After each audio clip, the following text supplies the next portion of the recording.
Where's everyone? Hi guys. Who? I don't even have followers. Like, I should just get followers because I wanna get on this YouTube thing, live streaming, vlogging. Lena, I just wanna experience the life of being a YouTuber or something. But anyway, let's just see who's gonna come and chat with me. But I'm willing to do anything for my fans if I really do have fans. Really.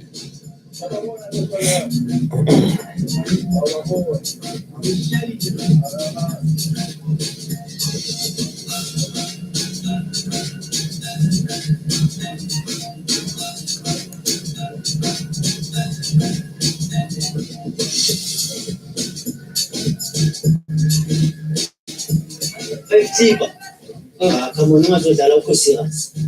Lento le iyafana ne-daylight over. Ikafana mpaka ijuni le. Okay, so wena usitshela ukuthi ngimtshele vele. Okay. Now, into ongiyeka ngimtshela. Yes, Joe. I'm making money from what you find my business. Please. Let's go. Yeah. Let's go. And take good school now into the so manje uthi amshayele lona anozisa ukuthi la uphethisiwa ngithatha ukuthi makhazi thina seshaya shaya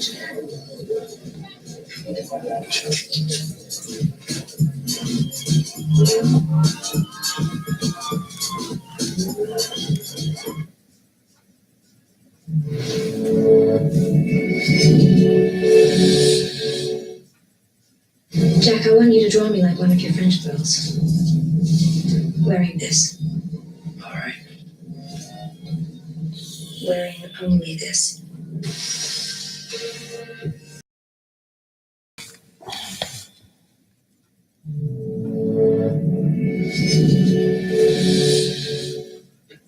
I'm not setting free some criminal. What I want you to do is just look into his case, okay? Siyithandazela uNkulunkulu nje, sifunele uNkulunkulu. Usiyeke nje uthula. Yabonga. Ngisiza kakhulu yabo. I think we just go to school, we sell the bottles for 300 rand to those idiots at school. Wait, you know how much girls love guys with cash. Okay, why don't you to win and win?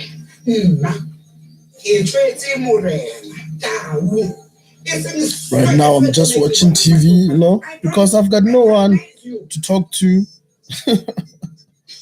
But really, I'm just trying out this thing live streaming. I just want to know how it works and stuff, But for now, because I don't even have views, that's why I'm so quiet. But with views, I'll do some extreme things, just daily vlog around my life, what I do, where I go, and it's very interesting. I'll do some crazy things, For sure. Oh no. Romeo Saudi is even more now, that's why I'm team level. So you see yourself as a hero now, or what was into an about? Can I let me now? Tell that to your police. You're trying to know now, starting by start as a team, so you're telling me that one or two. But I think as a South African streamer, it will be very difficult because internet here is very, very, very expensive. So most of the people to watch streaming videos is gonna be very expensive. That is why it's very difficult for us South Africans to be streamers and But I don't know if we do have South African streamers or something, but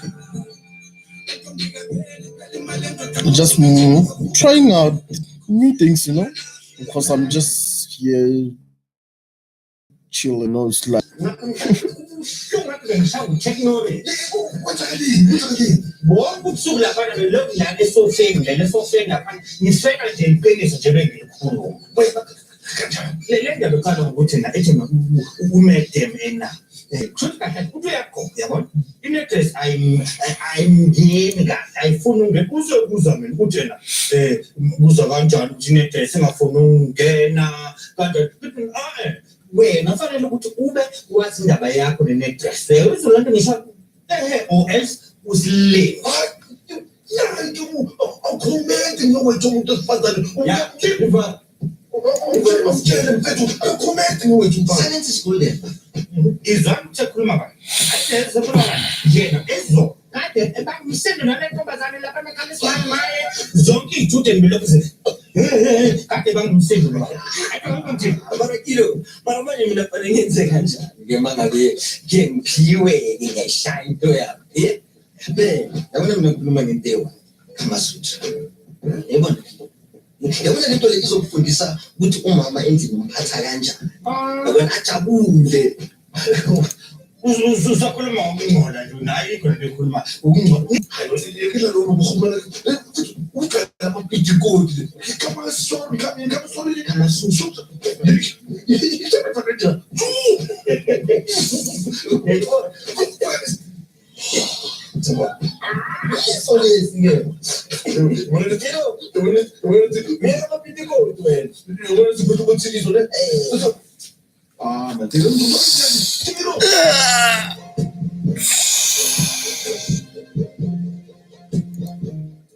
There are many fly-by-night security operations happening in the city. Why target Kunene? You see, Kunene China, that guy, he's arrogant. He goes around waving his guns like a moho. But some criminals need to be threatened. Airports, we're going to complain about airports. I want people to send me guys, but demanding money protection. Very statement is already guilty. Maybe, but that's the thing is that Kunene has got blood on his hands, boss. Sure, boss. Sure. Yeah, you can go pay. Still, I don't see Kunene actually attacking Romeo. Still there. It seems like trying to defend Kunene. But I just want to know what really happens in Jervistown. It was what's going on now? First, dealing with this Kunene guy, I still believe Kunene is danger. You know, thinking, what was that? There was another case. Mala. There was a. You can't leave it more.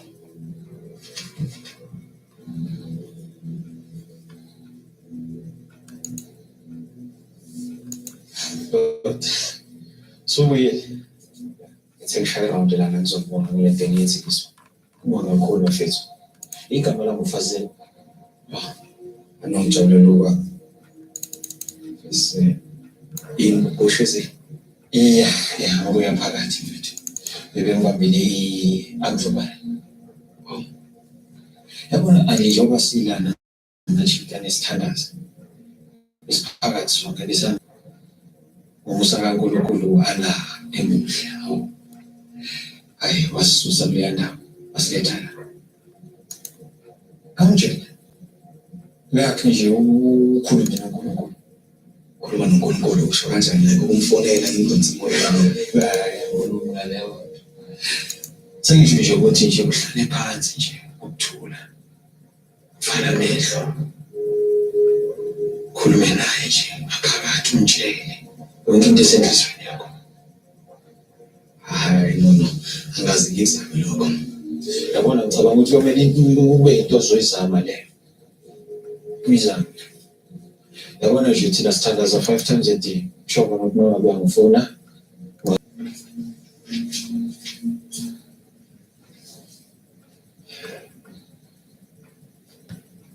You knew about the trouble at Ruth Lane Court, didn't you?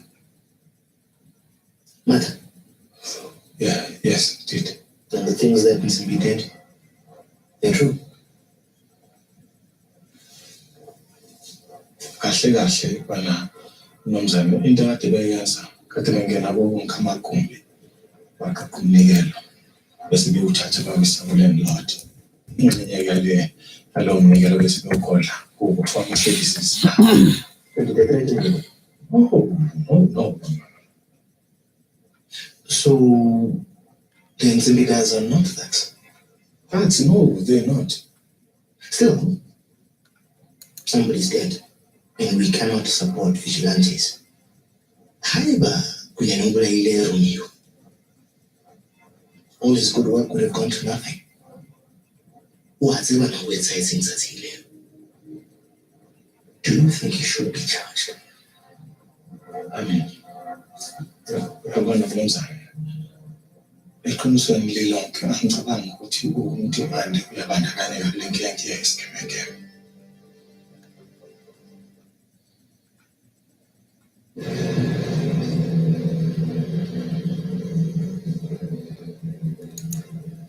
Hey, Matla, awe.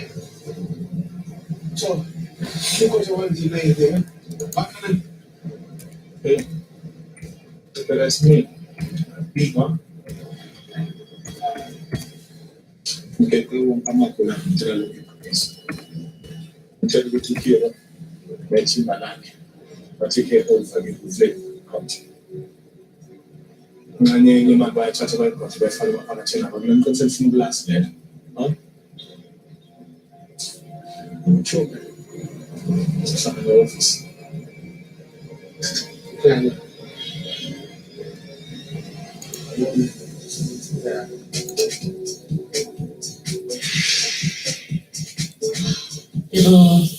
It's either about the little transform, especially after last night. People, I never felt so connected to anybody before. Yeah, I don't know. I don't know about things. I don't know last night. I was just something else. You know, it's been a while I've been into this Instagram thing. I'm just checking out what's going on. Yeah, it's been long.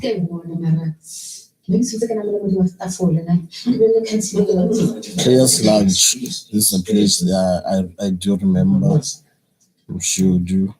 Yes, I'll just follow. I just wanna see how this thing, Instagram or. I mean,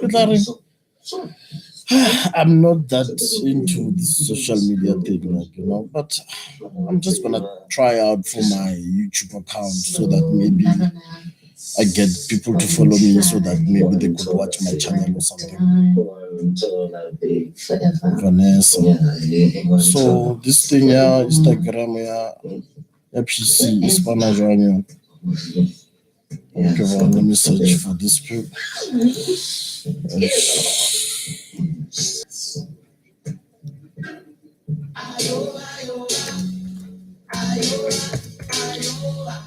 So guys, what time is it off picking up? No, yeah. You said it'll be here in about an hour. Are you sure you want to go to the soccer match? Or what do you mean? Okay. That's fine. Love you boys. The V-Match that I know, there was this chick that I used to date, and I don't know where she is. Like since I've lost my phone. What's going on? No, that's not her. How do I see my people? Okay, let me just go here. Okay, it's been a while for me to use this. Oh, okay, this is my thing. Okay. Oh, no, it's no problem. Oh, I've been active mostly. I've got 19 followers following me. I'm following 48. Let me see who are there.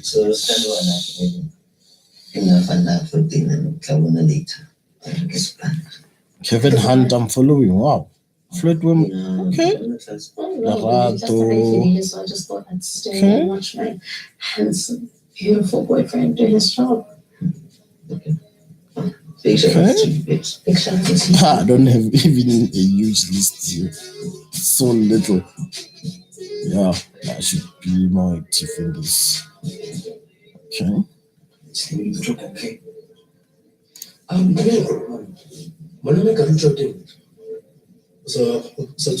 is it saying Ngombe MP? Add it. I know, time out. I get it appreciating my business. So I'm Ngombe MP. Yeah. Wow. So, what Try to change some things. You are like after 7. I like to start early. Oh, okay. Come on 9. Oh, okay. What do you take your car? Jacaranda. TK.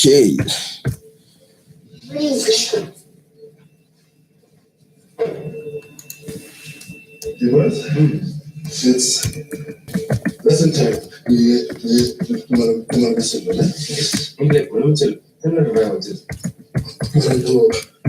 Yeah, no. It's been a while. Like, if you can see my email address that I'm using on this Instagram account, it's in a Yahoo account. Wow. It's been long. And we have our next caller. Okay. Girl from Bram is broken hearted. You are live. Hello? Hi, Jay. I just wanted to say I listen to you whenever I can, and you are the bomb. Thank you, man. I don't have a boyfriend anymore, but if I did, I would want him to be as sweet as you are. That's so sweet of you. J Station. Maybe I should just try to change my vlog to something very cool. I'm just thinking of a name. Maybe I should just call it Jacaranda. Jacaranda ATK. Jacaranda's. I'll see what I'll do now. Can't think of any right now. Gestation. Let me search for gestation. No found. Okay.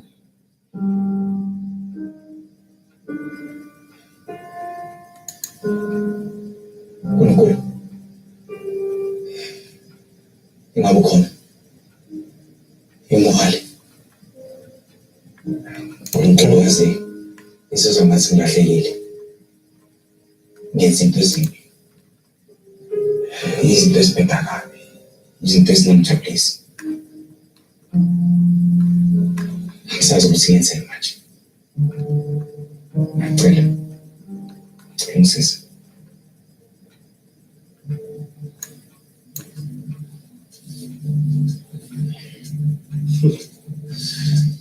Gentlemen, I don't know about fantastic. We're trying to redecorate this place. So yeah, Martha was with the mayor For an hour. What the hell is going on? I don't know, but I think that Chibago guy is on a mission. El Kulene? He visited him for an hour in prison. How does Kulene know the man?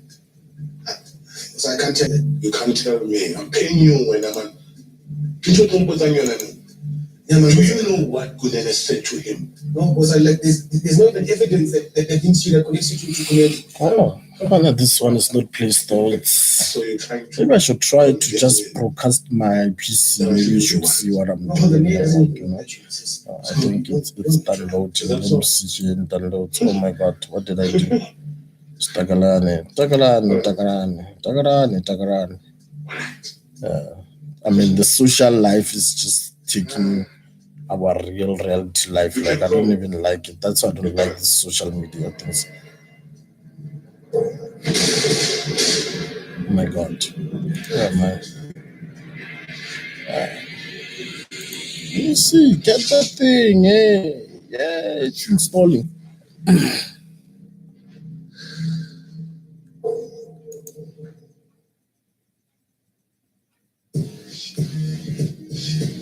I will get it to the top.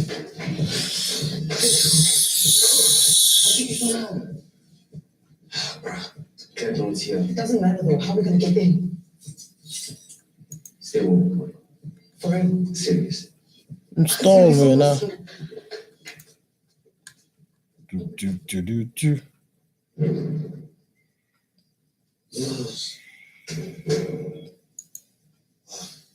Hey, excuse, Don.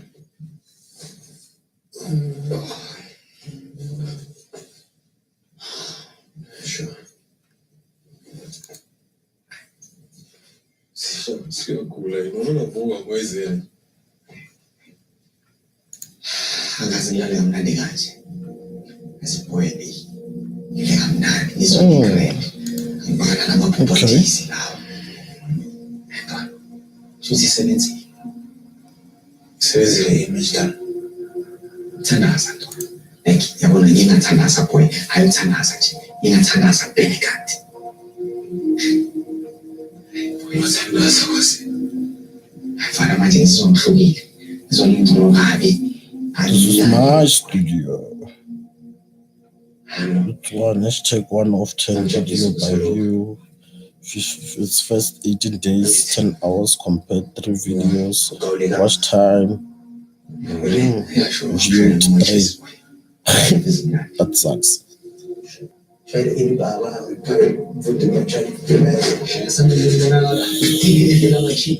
Maybe I should just get more people like just to sign into to subscribe to my channel and something. Maybe I should just get maybe 1,000, maybe a target there already this month. I get it 1,000 where like my channel, maybe they will take it here, you know?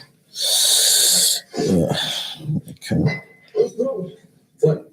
What dad drinks this? Are you serious? Yeah. Are you serious? For real. Let's take a shot. Let's take shots. Right now. And go live. On Instagram, bro. Are you sure about this? Right now. I've never been so sure in my life. Let's just do this right now. We're going live, right? But hold on again. Hold on again, you man. We're on here. Strong, bro. Man. Hold on again.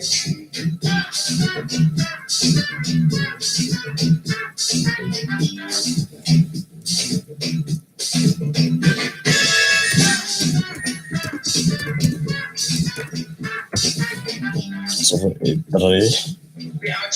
3 2 5 8 7. Claudia!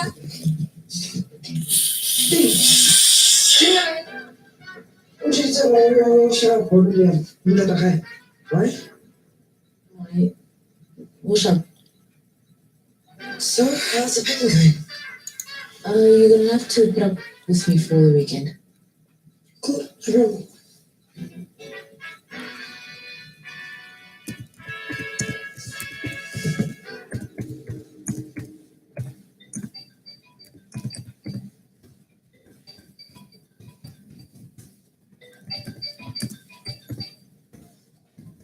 Hello.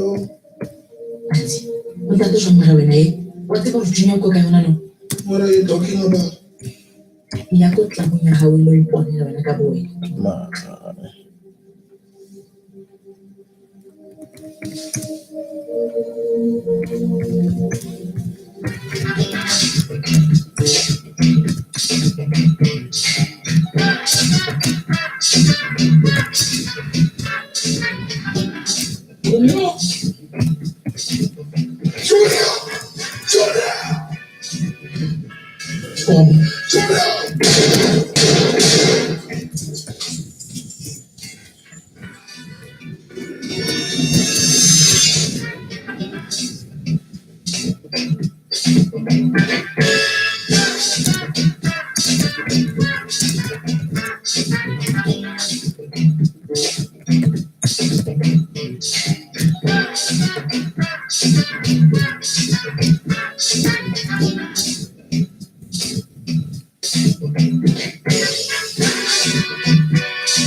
Kwangile ndiyisidodoti phela.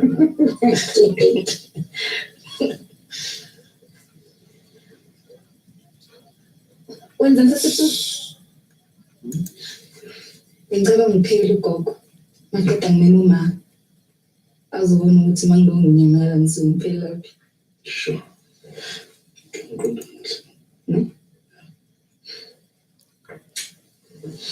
Okay. Why? Manevula nje ayamyimi man. Yini ubani? Yebo ngiyeza.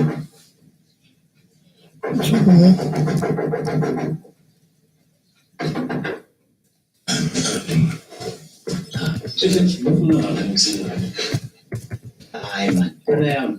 Into kusukela lini sosiphalisa amaphefumulo othile. Ngicela usijwayele. Manje ngiyacaba lephefumulo. Ngilima hathi. Ethe kamshaya futhi. Sekuseni uzwakala yiyo usuka lapho usuka khona uzobuza isikhathi. Ethe kufuna. Okay. Shothi unesibhekalele la nevi. Angithatha man. Ufuna ngasa. Nempela njalo. Yazi kangani ngicabangile njalo ngale machine leya. Enhle isikhathi sethu manje kwamele sijule la. Ngiyacabanga lesifana sesituation case. Angeke sisela nje singacabanga ukuthi sijulana. No, Akekho umuntu owashada Frank emva kwendlela. akusijali njalo. Bazibulela la abakaze bashaya nje. Ngisho sokukhuleka manje jaji. Siyacapha ledlala esoshaya ukuthi livana. Le ungawazi ngayo njalo. Fanele sithole ukuthi uvakhe lisashaya idlahle lehona. Phela kusanjalo. Zolethi address ama directions siyeda kusasa. Sasa. Sho njalo. Yeah. That's it. Ulethisha sho. Ayizi. Aso. Angivusela ngamahala mase. Manje bheka. Sho bese. Awenze umfula mawuzi.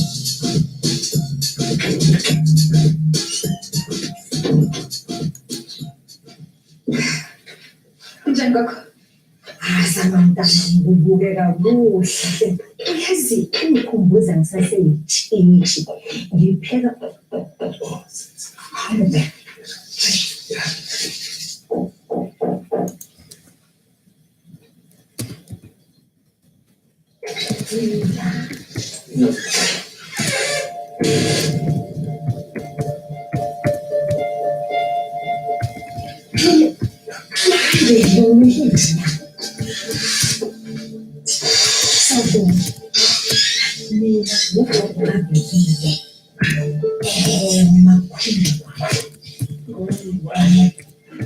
Sabona makhondelwayo nakumakhosa. Umama kazama ukuhle. ngiyabonga.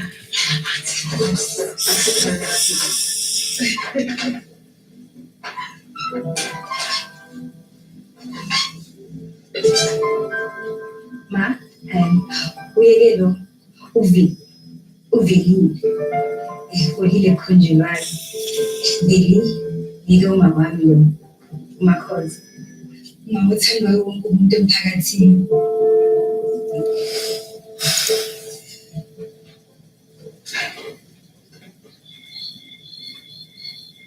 Xoxela umama ke. Uhlangane novelisi. Oh hayi, sahlangana esibhedlela ngenkathi uvili aletha ugogo. Asengicela-ke ukuthi ngibe i-caregiver kagogo ngoba usendleleni yami emsebenzini. Ngithuze ubabone laba babili. Ngathi ngamajuba. Isho undodakazi wami lo ubumazi ngaphambi senhlanga sibheke.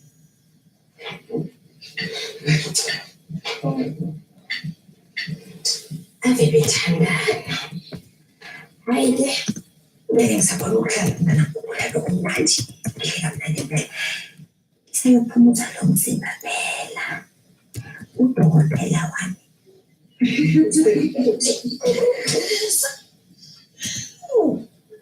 Hayi. Gogo ngaphunjani, ngicela ukubonga. Ngumema ngizodla isidlo esimnandi kangaka endlini enhle kangaka. Yabo madoda amathambo babayini. Mali kahle go. Kahle Nkonzo.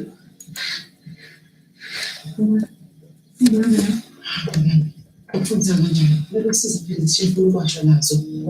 Ngathi uzofika komama othandazo.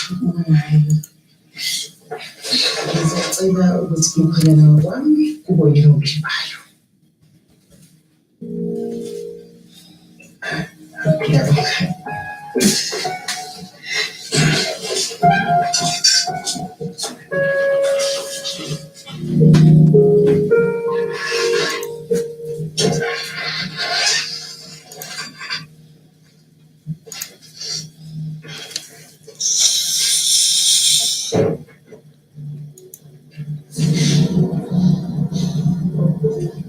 Ndifuna ukuthembisa. Ungasithusa ndodazi yakho. Xolisa. Wena asikhohle. Uyazi umlenze. And uyazi lapha yenze sozala libona. Sure. Do not touch anything, okay? Max Scott and Elizabeth Palmer have been mortally wounded. Within about 2 minutes of the 911 call, Deputy Sheriff Bonilla. All they really know is they've been called for a double homicide. But what law enforcement sees at the crime scene is confusing. Start put your hands on there. There's a man in front of the building covered in blood.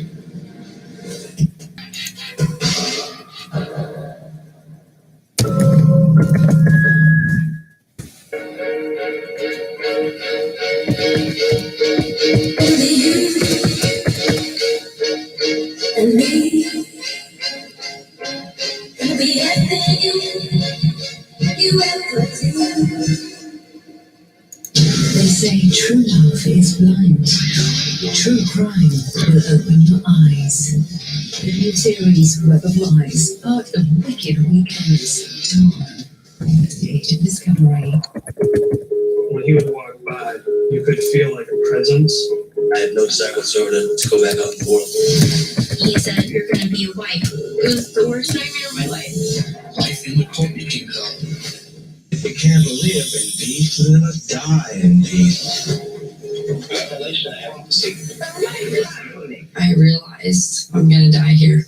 Evil Magazine investigates cults. The new series Tuesday on Investigation Discovery.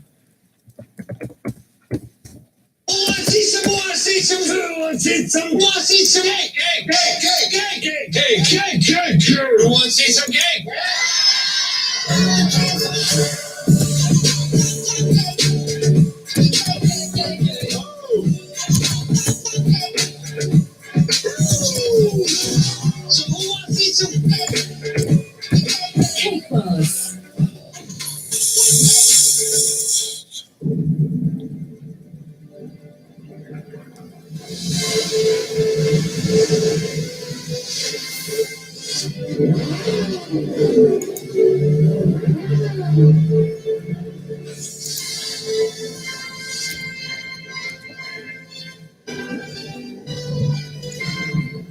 Be who you want to be. Go where you want to go. It's your journey.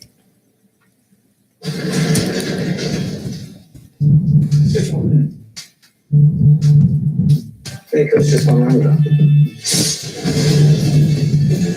It's just 1/10 from pole position. 1 second on first place. No thanks. Come on, Nico, it's just one beer. I'm still driving. Emergency.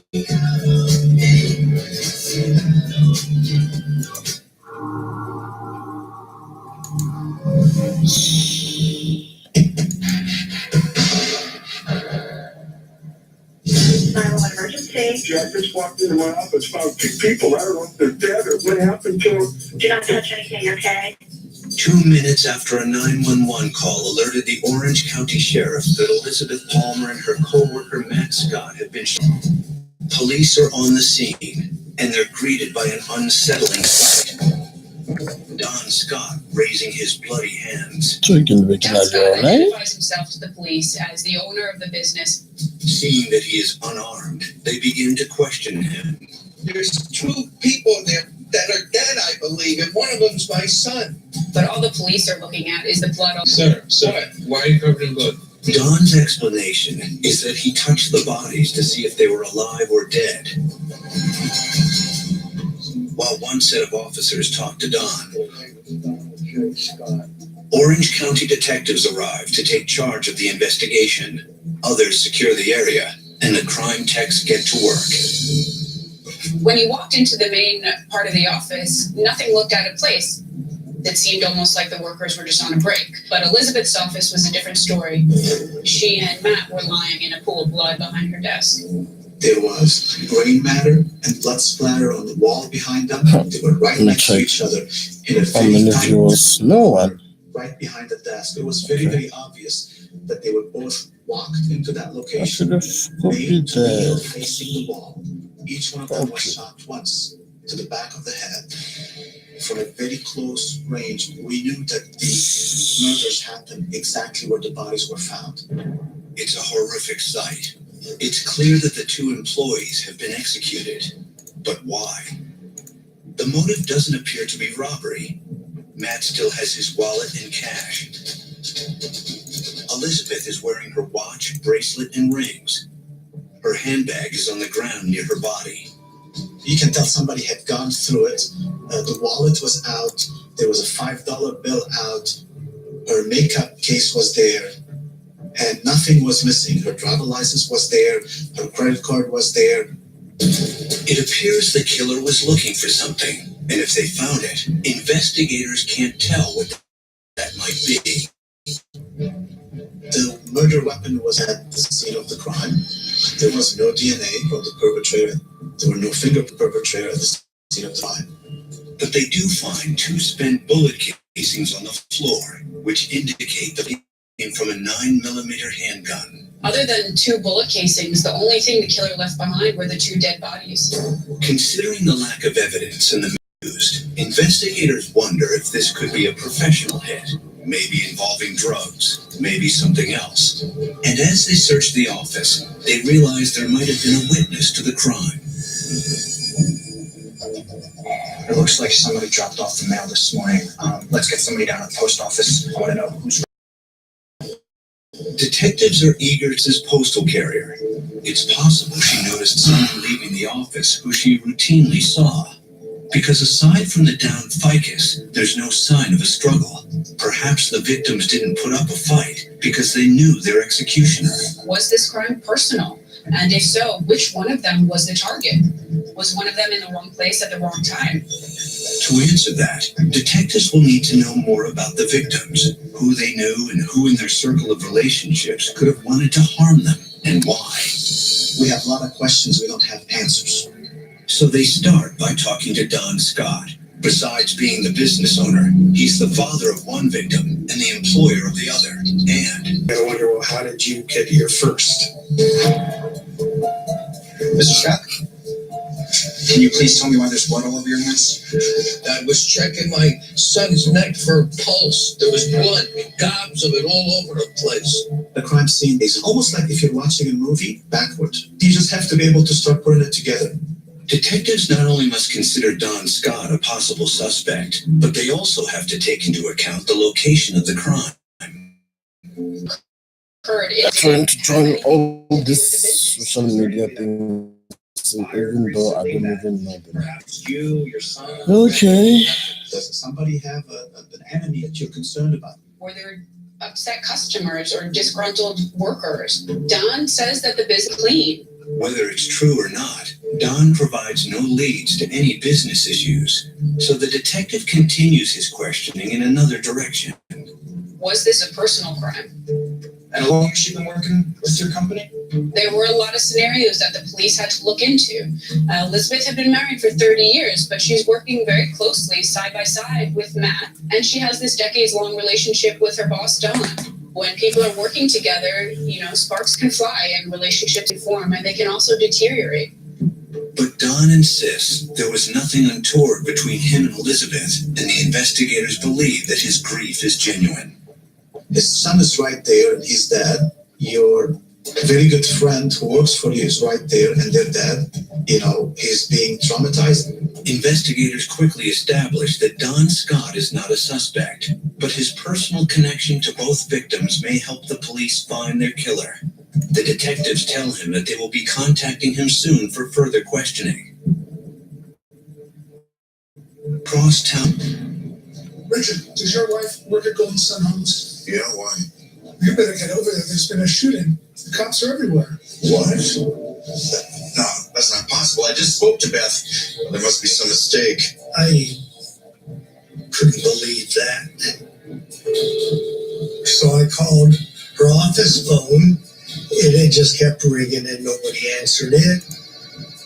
And I got in my truck and headed up to where she worked. I just parked my truck right on the sidewalk, and I went under the T and started heading for the office. Why do I fucking agree on this then? This thing, who like reads these things, like these terms and conditions online, like you just no reason. When's the last time you spoke to your wife, sir? Richard tells detectives that he spoke to his wife This at 10:15 that morning, and that she had been fine. I don't know what I'm doing here. But then I could see the coroner coming out with the two body bags. Mr. Palmer, Why don't we have a talk? I was kind of losing it then. I couldn't think. You're scared, you're frightened. I knew she wasn't coming back. We're being as compassionate as we can, but we're also trying to get answers from him about the questions that we have. Investigators know that the spouse can be key to understanding more about a victim's life. can you take Mr. Palmer down to the station? But before he leaves the scene, investigators have one question for Richard. Did Elizabeth drive a car to work that day? Detectives searched her bag but didn't find car keys. Richard tells them she drove to work as usual. It should have been right there because that's where she always parked. It's a white Lexus. So when Richard mentions the Lexus, the police want to know, where is this car? The only thing that the murder took from inside the business, other than the lives of the two victims, were the keys to the Lexus. Either APB on a white Lexus 2004. If they can locate the vehicle, maybe they will find Elizabeth's murderer as well. Our best lead is the car. There's just one problem. They can't find the Lexus.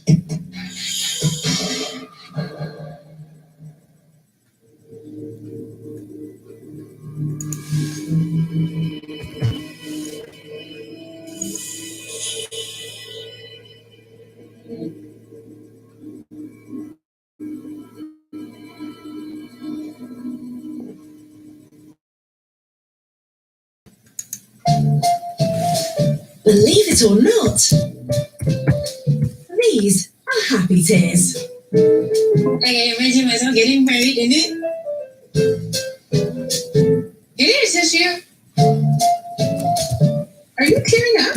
Oh, the joys of preparing for a wedding. I like man crying. I'm like, And the pleasure of getting all that your heart desires. I don't want something very simple. I want something very blingy. Okay, well, I see the bling right there. I love that. My dream wedding involves lots of glitz and glamour and sequins. I just want to feel like a princess for a day. I need spotlights and goblets and a huge cake. It's just ridiculous. Yep. And when the special day finally arrives, it's magic. now she husband and wife. Let the celebrations begin. Now that's sorted, it's the happily ever after. I can't be like, oh, it's just roses and candy over here when it's not. Because he's here, I must have things with you. You understand what I mean? What is happening? Getting married is emotional. Breaking her heart, sweetie. But we're here for better or for worse. TLC, the home of weddings. I've made it my life's work to be able to face anyone. We didn't know if he had mafia ties. No matter how hard the question, do you think he was coming at him with a shotgun? How difficult the conversation? What did he say? He said, "Don't open your eyes or I will cut you." It's my mission to go into the darkness and bring answers into the light. Killer Instinct with Chris Hansen, the new series, Monday on Investigation Discovery. When he would walk by, you could feel like a presence. I had no desire whatsoever to go back out in the world. He said, "You're gonna be a wife." It was the worst nightmare of my life. Life in the cult became hell. If we can't live in peace, let us die in peace. I realize I'm gonna die here. People Magazine investigates. Pulse, the new series, Tuesday on Investigation Discovery.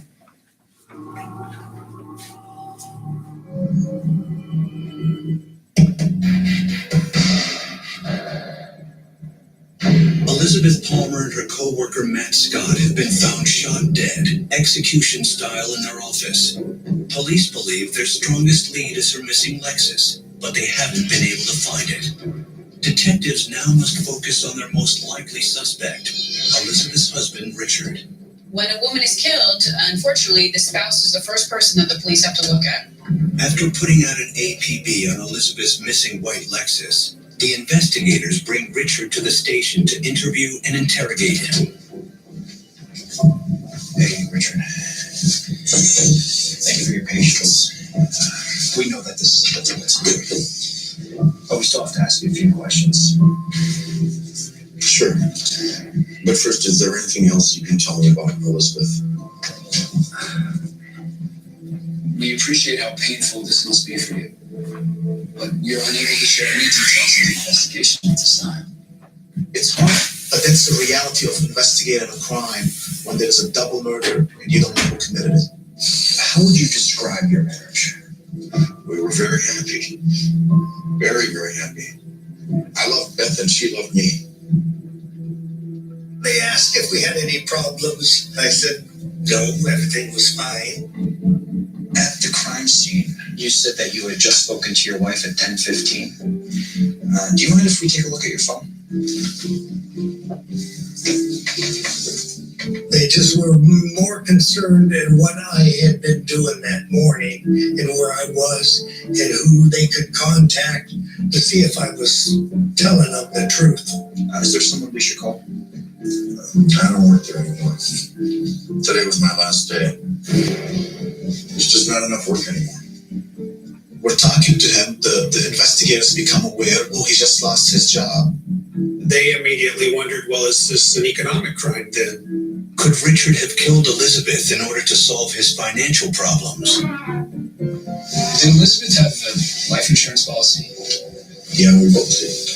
Maybe Richard is going through financial problems and a life insurance policy became a way out. Who's the beneficiary? I wasn't hers, she wasn't mine. The grieving husband looks like he has motive, so they ask if he has a gun. Do you by any chance own any guns? Yeah, I'd say full guns. Any 9mm weapons? He suddenly realizes, oh my God, I'm a suspect. In California, you have to have your guns registered, and they can check my background and on the weapons, and I did not have a 9mm. Richard's gun registration verifies that, and a call to his former employer corroborates his alibi. Once they were able to confirm that, they knew he wasn't a suspect. There was absolutely nothing to indicate that he had anything to do with it. Thank you, Richard.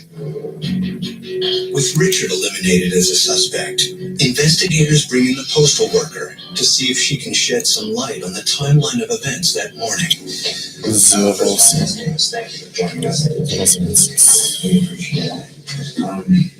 Do you remember what time you dropped off the mail at the real estate office that day? I want to say I got to the office about 10:45, 10:50. And did you see anything out of the ordinary? There was no there. Police believe that Elizabeth and Matt were actually in the office then, but were in the back office past the point of responding.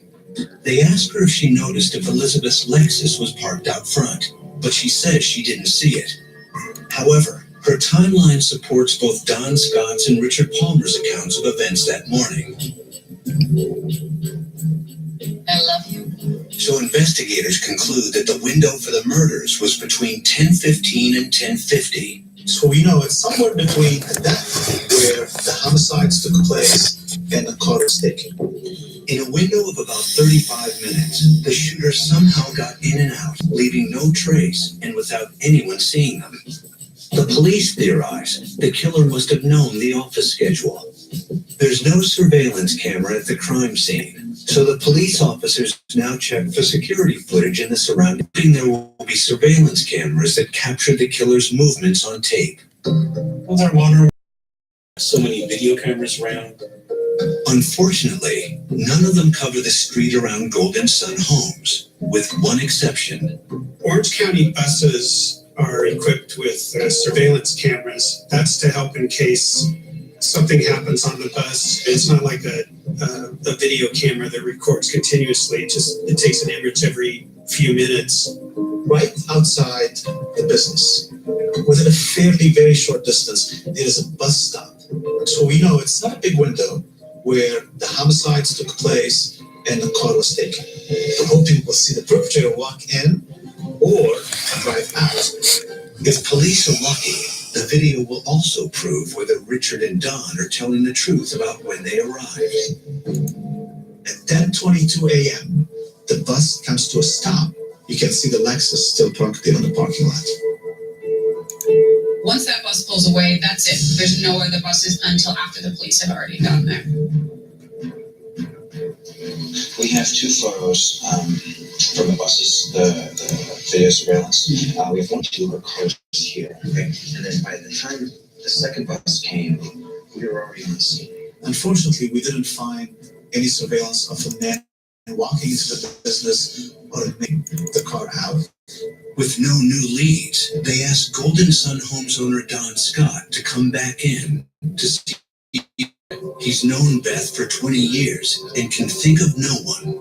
I truly didn't believe my Aunt Beth had an enemy in this world. She just didn't. But the had a bad temper. She drank too much. Is Sophie Enos, legal secretary. The police make a note to locate her. But as he goes to leave, they ask if he employed anyone else at Golden Homes. Did you talk to Tracy? Tracy, Matt's stepbrother. Tracy was the handyman for Golden Sun Homes. It was a less than glamorous position, but he had needed a job. Law enforcement suspects he's had his share of problems, and some of the people he associates with are criminal types. Unfortunately, he had drug problems and drug issues at the time of this double homicide. Could Tracy somehow be involved? They decide to put him under surveillance and subpoena his phone records. Let's get him in here. In the meantime, Sophie is brought in to be interrogated. She was an on and off girlfriend, mostly on at that time. We're trying to find out, does she have anything to do with it? Okay, listen, Sophie. I already spoke to Don, all right? And he said that you and Matt had a turbulent relationship, on again, off again. Well, he never liked me. Why do you say that? Well, at the time I was seeing Matt, I had a bit of a drinking problem, which I've gotten under control. It's been resolved now. But we did have quite a volatile relationship. I met him one New Year's Eve, 2006, and I never went back to my husband. You were married at the time you met Matt? Yes, I was. We had an affair. 7 months into it, I got a divorce. My husband was very upset. He and Matt had a lot of confrontations. Sophie mentions that she also has an ex with a volatile temper and that he get jealous. So that gave police another avenue to explore. Just how upset did her ex get? Could he have wanted to eliminate Matt? And perhaps Elizabeth was just an innocent bystander? Obviously, that triggers something in our mind. So we looked at the ex-husband. But when they locate him, it's another dead end. He was out of town, so he couldn't have committed the murder. The only other possible suspect now is handyman Tracy Porterfield, Don Scott's stepson, and Matt's Elizabeth had talked about him to her husband more than once. Beth would be talking a lot. That the family kind of left him out of the loop all the time. The police, suspecting he is involved with drugs, already have him under surveillance, and he soon becomes their strongest suspect. It's time to bring Tracy Porterfield in. Okay, Tracy, go ahead. Have a seat.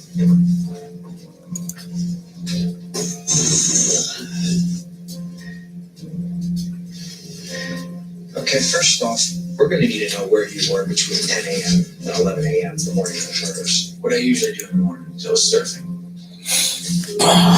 Anyone who confirmed that? A couple dolphins. Yeah, sure. A couple guys I normally surf with. Some of his behavior led us to realize we need to ask more questions. We got his phone record. There were certain calls that you go, okay, what are these calls about? Well, we subpoenaed your phone records. It seems like that you were making phone calls the entire day that Matt and Elizabeth were killed. 3 times to this number. Does it have anything to do with the shootings? This has nothing to do with the murders. No, I lost 2 people that I care about. It's been terrible at the office. Everything reminds me of what happened. Even if Tracy wasn't responsible for the murders, detectives suspect that he might know who was. So help us out, Tracy. Who did this? I told you. I have no idea. Convinced he's holding back, they try a different tack. Tracy, how about you come back for a polygraph test?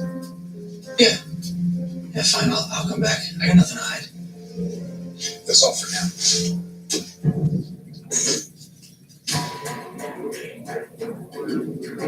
On the day of the test, they're ready for him. But Tracy never shows. He called once trying to reschedule. He ended up never showing up. Is he just erratic and irresponsible, or is he guilty? Tracy isn't willing to name names, but the police are well aware of the local dealers. So one by one, police start interviewing these different drug figures and alibis. It quickly becomes a wild goose chase. Police can find no evidence that Tracy or any of the dealers had anything to do with the double homicide. If I'm going to file criminal charges, what is it that I can prove? And we did not have any evidence showing that he had anything to do with these 2 murders.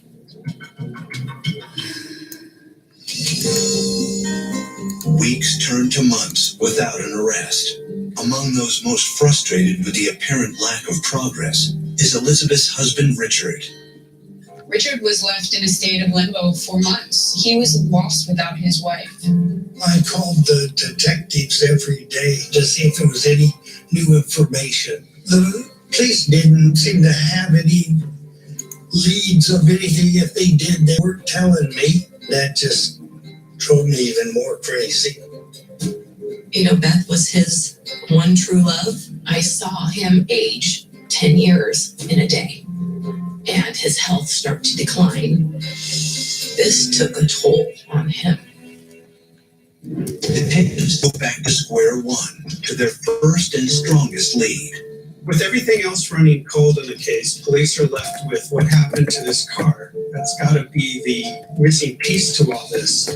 But they still haven't been able to locate it. No one has seen the Lexus since the day of the murders nearly 8 months ago. Yet detectives still believe that the car is out there, waiting to be found. So we've already searched this area right outside LA, right here. Okay, I'll put a new team right there. We never give up. We would continuously looking for any information that may lead us to find the car. Every week he sent out bulletins to the surrounding police departments about this car, just reminding officers, hey, we're still looking for this. This plays an important part in this unsolved murder. On October 24th, 2009, one of the bulletins lands in the hands of Anaheim officer Randy Saney. I knew it was a double murder and that it wasn't solved and that this vehicle had been taken as part of the murder. I looked at different Lexuses to see that make and model. Around 4 p.m. that day, he approaches the El Dorado Inn on his routine patrol. To his surprise, he spots a white Lexus in the parking lot. And I see this white Lexus, and it looks like it's approximate year of the car that came on in our bulletin. Instead of a license plate, there was a dealer plate. And that stands out. Sometimes people do that to hide the identity of cars by taking the license plates off. Saney approaches the car to find its vehicle identification number, another way to trace the car. I need to run a VIN number. A vehicle identification number is like a fingerprint. It's unique to every individual car. As I was running it, I realized about halfway through its numbers are matching up. He's stunned. It's Elizabeth Palmer's missing Lexus. I called Orange County Sheriff, and they sent a team out to take over the vehicle. Gentlemen, what's going on? Well, doing my routine patrol here, and came across this car. Did a VIN check and came back hot. We have reason to believe that there's somebody inside that probably knows something. This was the break they had been waiting for and working for. This was finally a turning point in the investigation after months. The El Dorado Inn says the car isn't registered to anyone staying there, but directs them to a guest who may know who it belongs to. NIPD, open up. Open up.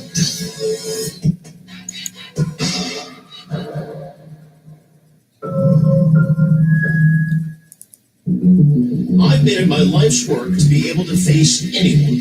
We didn't know if he had mafia ties. No matter how hard the question. Do you think he was coming at him with a shotgun? How difficult the conversation. What did he say? He said, "Don't open your eyes or I will cut you." It's my mission to go into the darkness and bring the answers into the light.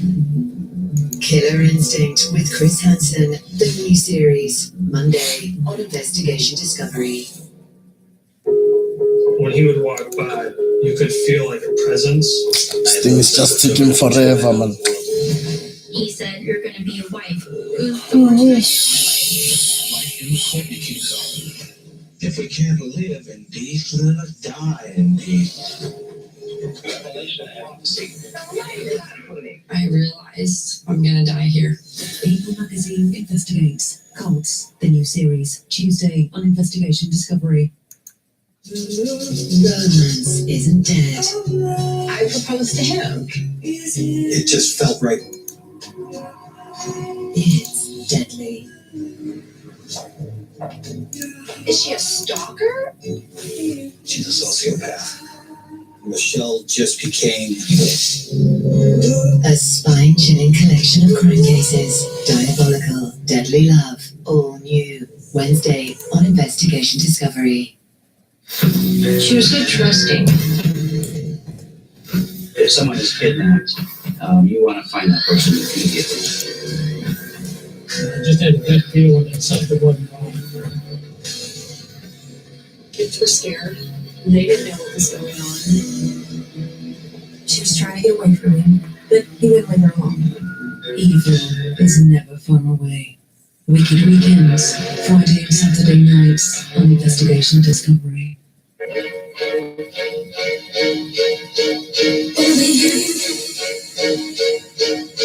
For me.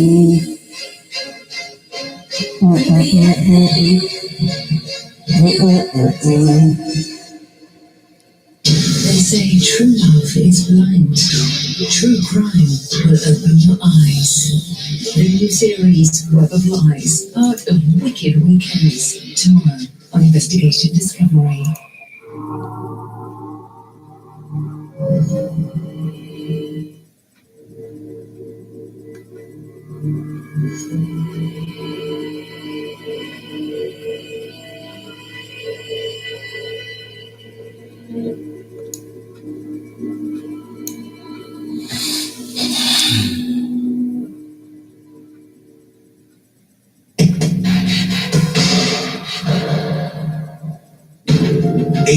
After the double murder of Elizabeth Palmer and Matt Scott, there's finally a major break in the case.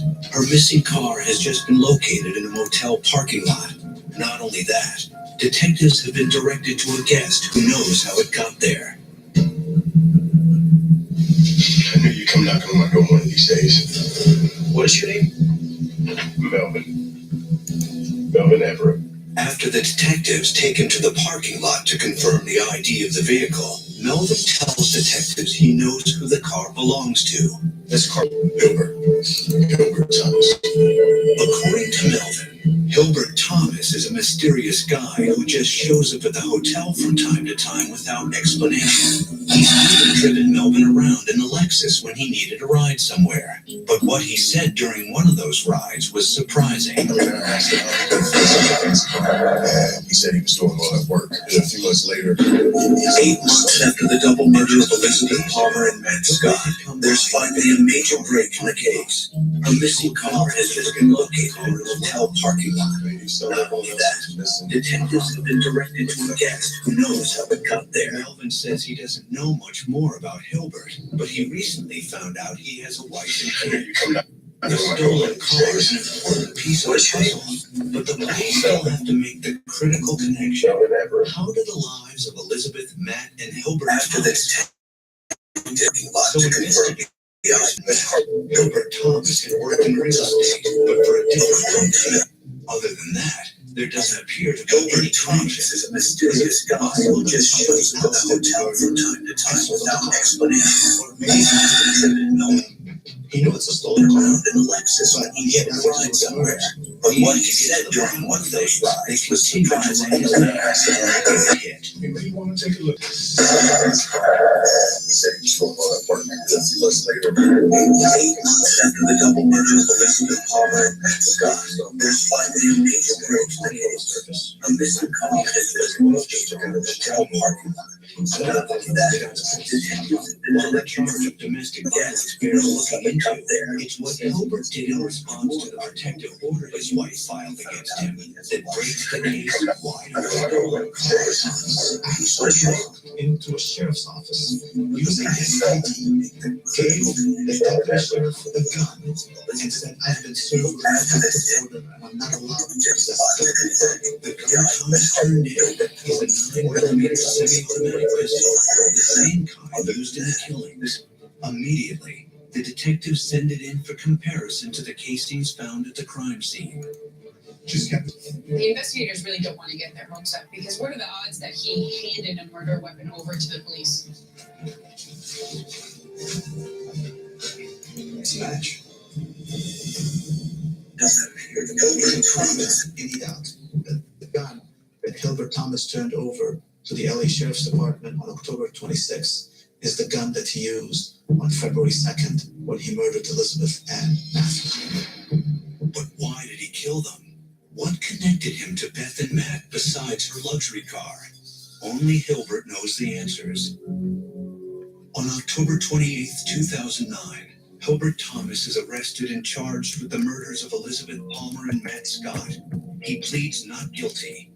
His arrest offers Elizabeth's husband little comfort. See my Uncle Richard, what he went through. And that's heartbreaking, you know. When Hilbert Thomas's trial begins in January 2014, he does not testify, continuing to remain silent.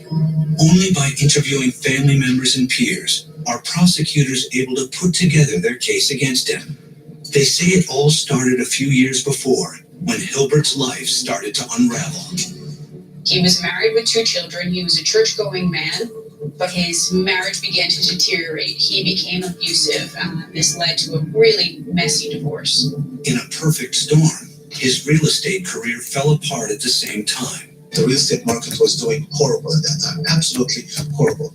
He worked at the real estate business for probably over a year without having done a single sale. I told you I'm not interested. Which is hard, it's very hard because you make money out of commission. All the other real estate agents drove very nice cars. They mostly drove Mercedes, really nice cars. He was the only one that had to take the bus to go to work. He did not like that. Very hard for you to show a house and sell it if you're going to work on the bus. At the time, Thomas was staying with his sister just down the street from Golden Sun Homes. Every day he walked past the white car gleaming in the parking lot. He sees this car every day, and it's sort of taunting him. It's a symbol of this sort of life that he had that is just withering away. And it becomes almost a point of obsession. If I have this car, then everything else is going to be okay. It was a love triangle with the car at the center. The morning of February 2nd, as usual, Elizabeth had parked her prized Lexus out front, and Hilbert finally makes his move. He came back, got his gun, went inside the business. He found 2 human beings in there. But all Hilbert cares about is the Lexus. So the poses of Elizabeth and Matt. To this day, I can't see how somebody would kill 2 people over a car. And then he took the keys to the Lexus. He gets in her car and drives to work. Amazingly, the obsessed first-time killer leaves no traces of himself behind at the scene. But the white Lexus didn't bring Thomas the success he craved. He pinned all of his hopes on this car, and it didn't work. Nothing changed for him. His business didn't become more successful. His marriage didn't get saved, and things just continued to deteriorate. But for a sharp-eyed officer and detectives' unrelenting persistence, the Lexus might never have been found. Hilbert might never have been connected to Elizabeth and Matt, and the case would never have been solved. Elizabeth loved her car. She sadly, though, had no way of knowing that somebody else loved it too, enough to kill for it. After just 4 hours of deliberation, the jury finds Thomas guilty of first-degree murder, robbery, and burglary. On June 13th, 2014, he is sentenced to death and remains on death row. The trial and sentencing have brought some closure to the families of Matt Scott and Elizabeth Palmer, but nothing can erase the heartbreak of their tragic passing. Hold the people you love close, value them every day, because you never know. When it will be the last time you see them. We're almost married 30 years, and I still tell her I love her. I still wear the wedding ring. As far as I'm concerned, I'm still married. It'll be that way forever. I've made it my life's work to be able to face anyone. We didn't know if he had mafia ties. No matter how hard the question. Do you think he was coming at him with a shotgun? How difficult the conversation. What did he say? He said, "Don't open your eyes or I will cut you." It's my mission to go into the darkness and bring the answers into the light. Killer Instinct with Chris Hansen, the new series, Monday on Investigation Discovery. When he would walk by, you could feel like a presence. I have no desire whatsoever to go back out in the world. He said, "You're gonna be a wife." It was the worst nightmare of my life. Life in the court became hell. If we can't live in peace, let us die in peace. I realized I'm gonna die here. Able Magazine investigates. Cults, the new series. Tuesday on Investigation Discovery. Romance isn't dead. I proposed to him. It just felt right. It's deadly. Is she a stalker? She's a sociopath. Michelle just became A spine-chilling collection of crime cases. Diabolical, deadly love. All new. Wednesday on Investigation Discovery. She was so trusting. She would just trust everybody. If someone is kidnapped, you want to find that person immediately.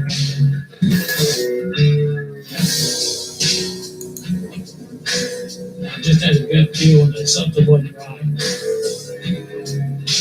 It was the sort of crime that just made you inhale and not let it out for a while. Kids were scared. They didn't know what was going on.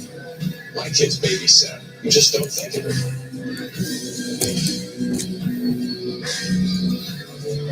She was trying to get away from him, but he went on wrong. I mean, she was scared. Evil is never far away. Wicked Weekends, Friday and Saturday nights on Investigation Discovery.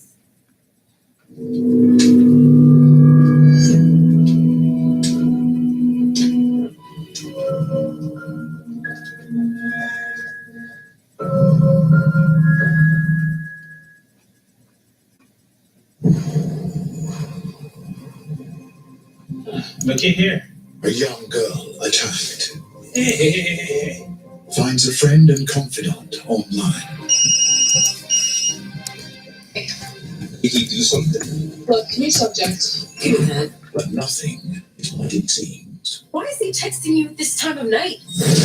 You don't understand. He had threatened her with a gun. Something's wrong and I know it. And when she suddenly disappears, What if he comes looking for you? There is this precious child begging for her life. is it the point of no return? My mind had already gone to very dark places. At that point, we knew that he was a monster. What are you saying? You could tell her what it was, but you're always going to get found out.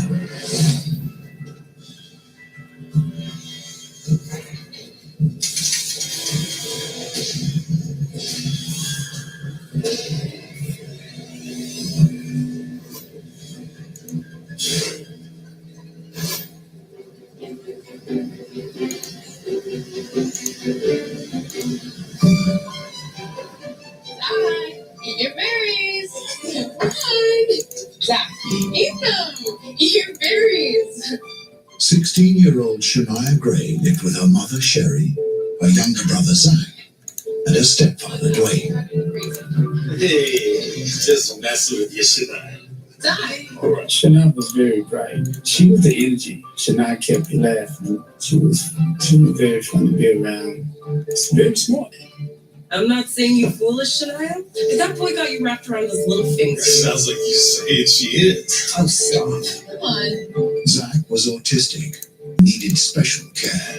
It was sometimes like he was her son, but in a big sister kind of way. He could not feed himself, so she would assist with feeding. Come on, they're your favorite. Because of the autism, he was very indifferent with the world around him. So it was really Shania more than anyone could get Zachary to do things that we could not do. Like she was the one who got him to belly laugh and to, really focus in with her eye contact. Like she was always working with him and challenging him to do something new. She would even say, if anything happened to you and Dad, like, I want to take care of him. Hey, all right.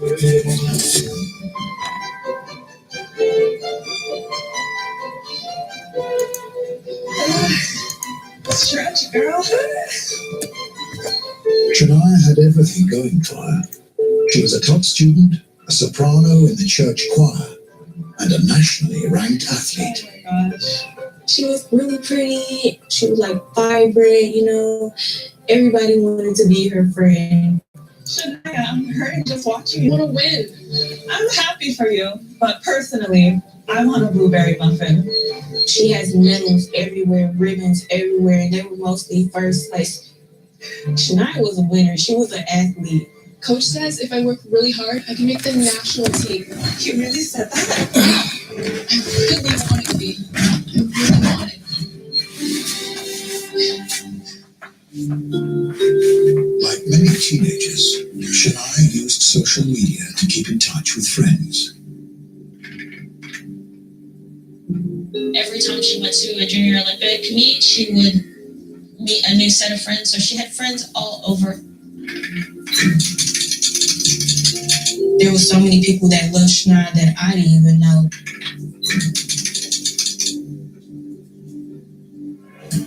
Sherry liked to monitor her daughter's online friendships.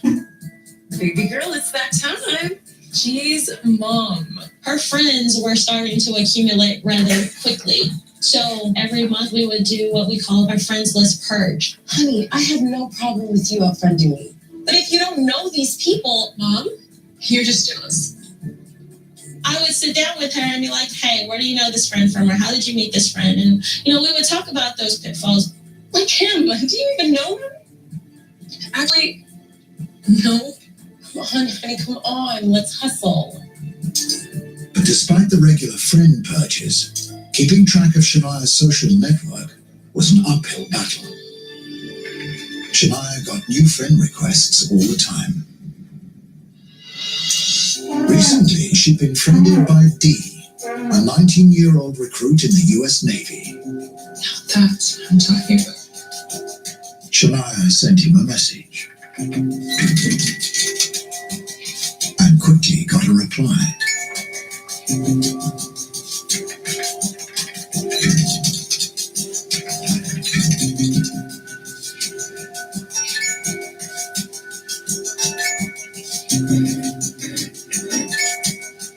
They swapped phone numbers, and over the next few weeks, they developed a friendship.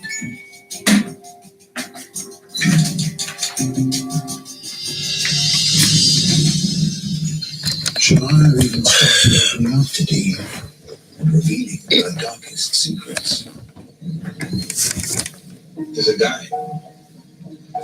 Look at him. He's locked up permanently. He need to do something. Look, can you? Okay, just tell me one thing though. Why is he in jail? What do you think? He broke the law. I'm just curious, what kind of law did you break? Shania. He committed a crime against me. Against you? Are you saying he raped you? I told you, you're subject.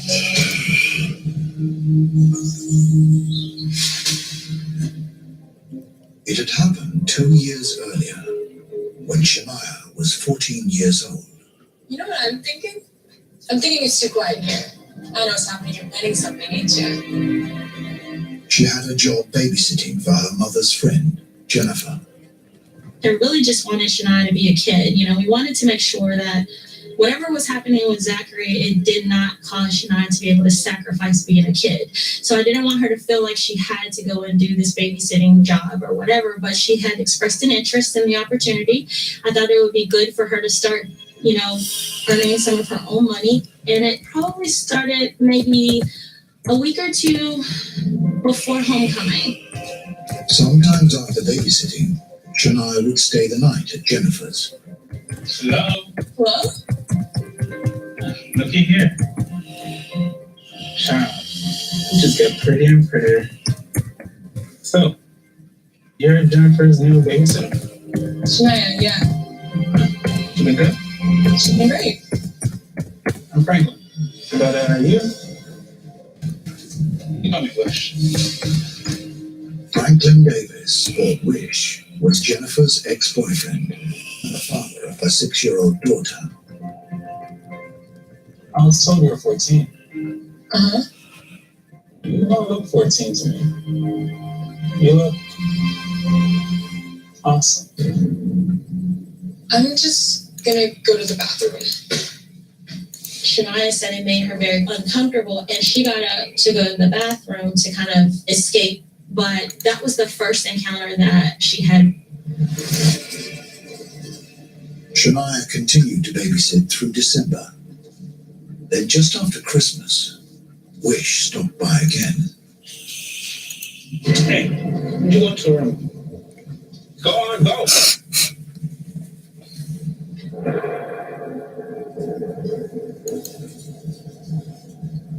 I gotta tell you, Shania, you are real some kind of pretty. Maybe I should go tuck her in. No, she's fine. Let me take a look at you.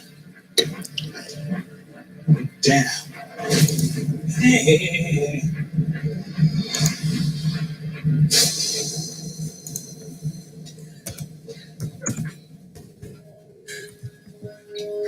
At the time, Shania had told no one what Wish had done.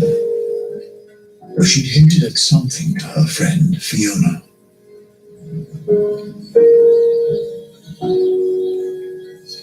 Hey, girl. I remember we were at the park one day and she was telling me that she babysits for this family, and a man came over and that he was just doing inappropriate stuff. It's kind of creepy. Now that I think about it, I should have told her to tell her mom, or myself, I should have told her mom. But I was thinking like, oh, okay, let me just let her handle it on her own, because she didn't go into explicit detail. I'm telling him back off. Like, I'm watching what I wear and stuff. It happens, doesn't it? Yeah, it happens. I got this, okay? I got this. I should have seen it as warning then, and I just was too blinded to notice it. I wanted to believe that she had it under control. Shania wasn't ready to talk to her mother, though she did quit the babysitting job. But Wish continued to contact her.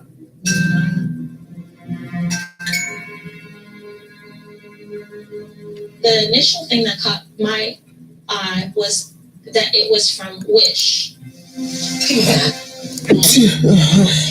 So that's why I took the phone and actually read the text. And the first text message that I saw was, "Why haven't you been coming over here? From Wish? It's not what you think, Mom. Give it back. Why is he texting you at this time of night?" and then the next text message was something to the effect of, "I want you, but I just can't have you right now." What is this? You don't understand. I understand.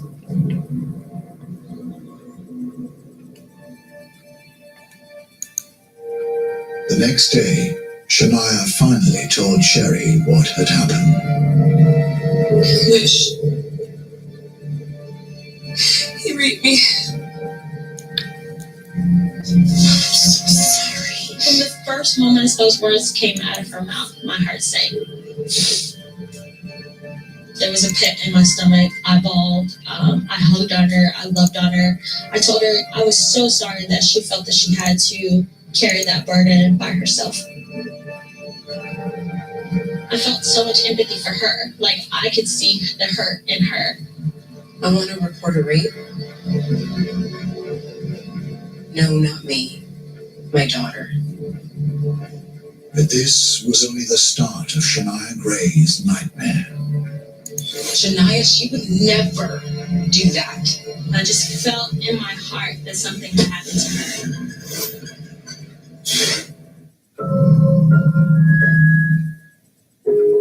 When he would walk by, you could feel like a presence. I have no desire whatsoever to go back out in the world. He said, "You're going to be a wife." It was the worst nightmare of my life. Life in the cult became hell. If we can't live in peace, then let's die in peace. I realized I'm gonna die here. People Magazine investigates Cults, the new series, Tuesday on Investigation Discovery. Believe it or not, these are happy tears. I can imagine myself getting married in it. Oh, the joys of preparing for a wedding. I'm like man crying. I'm like, And the pleasure of getting all that your heart desires. I need spotlights and goblets and a huge cake. It's just ridiculous. Yep. And when the special day finally arrives, it's magic. I pronounce you husband and wife. Let the celebrations begin. Now that's sorted, it's the happily ever after. I can't be like, "Oh, it's just roses and candy over here," but it's not. I do must have sex with you. What is happening? Getting married is emotional. I know it's breaking your heart, sweetie. But we're here for better or for worse. TLC, the home of weddings. Only you and me will be everything you ever do. They say true love is blind. True crime will open your eyes. The new series Web of Lies, part of Wicked Weekends, tomorrow on Investigation Discovery. I've made it my life's work to be able to face anyone. We didn't know if he had mafia ties. No question. Do you think he was coming at him with a shotgun? How difficult the conversation. What did he say? He said, "Don't open your eyes or I will cut you." It's my mission to go into the darkness and bring the answers into the light. Killer Instinct with Chris Hansen, the new series, Monday on Investigation Discovery.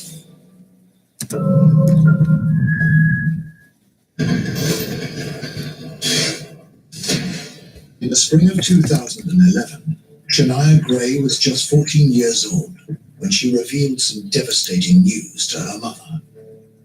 While babysitting for a family friend, she'd been sexually assaulted by 28-year-old Franklin Wish Davis. I'm so sorry. I'm still extremely proud of her to have the courage to come forward when she did. Shania was now ready to report him, and she and her mother went to the police. One of the kids was.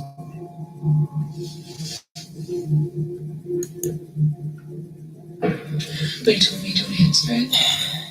Shania details 4 separate occasions where she was sexually assaulted by Franklin Davis. Then Wish took me. He took me to the bedroom. She knew Miss Wish. She seemed to be very forthright in her answers. I can't stress enough how important those messages are that her mother had found that said, just want you, but can't fully have you yet.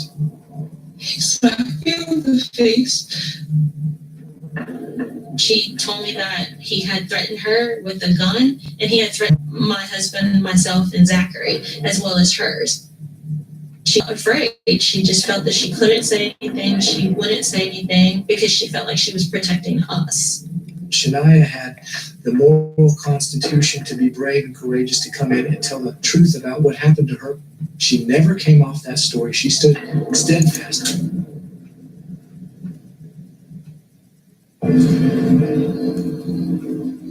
Franklin Davis was charged with 4 counts of sexual. He was refused bail and sent to jail pending trial.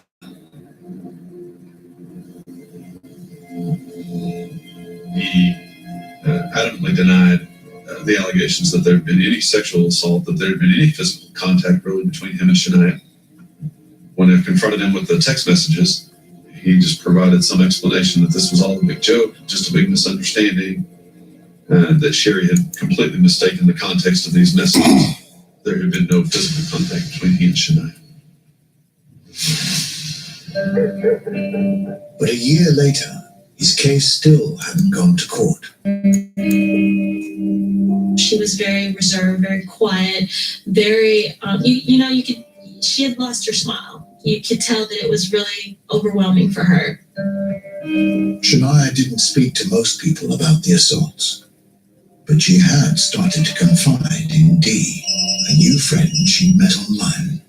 Hey, how are you? I'm good. So, I wanted to ask you something. The guy you told me about, he's still in jail, right? Yeah, we're waiting to see. I started blaming me. Like, look what I've done. You know, I wouldn't say you're lucky, Shania. But your lucky's only been a few times, right? And think about this. If he goes to jail, Shania, when he gets out, what if he comes looking for you?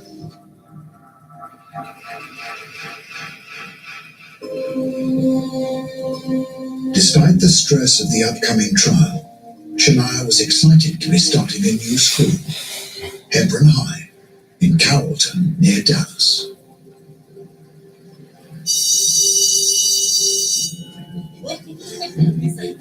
It was late on her second day, Excuse me? and she still wasn't used to the layout of the new school. Sherry had arranged to pick her up after she'd finished tutoring.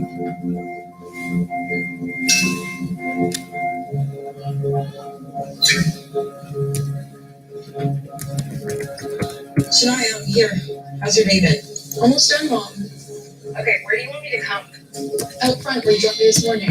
Oh, okay, I'm here waiting. Okay. Don't be long. Our conversation was really short and quick. Just don't forget to come straight down because we have choir rehearsal. Sherry waited at the main entrance. You better hurry, girl. But 20 minutes later, Shania still hadn't appeared. Damn it. So I just figured maybe she's not done. So I decided to send her a text. I thought, okay, where is this kid? So I get out and I go in to look for her. It was now almost an hour since she'd last heard from her daughter. I went to the teacher's room where the physics tutoring took place, and her classroom was dark. You're scaring me. I felt she literally vanished off the planet. Sherry searched the school for an hour and a half, but found no sign of Shania. I then send Shania a slew of text messages. Shania, please call me. I love you. Mommy loves you. Please give us a call. Because I just felt in my heart that something had happened to her. Teachers kept telling her that Shania had probably just left on her own. All the teachers were telling me, kids, they go off with their friends, maybe she just, I was like, no, that's not my kid. She would never have left the school without letting me know. I hear what you're saying, but never do that. Something's wrong and I know it. Sherry was convinced that Shania was in trouble. She went to fetch her husband, Dwayne, so he could help her search.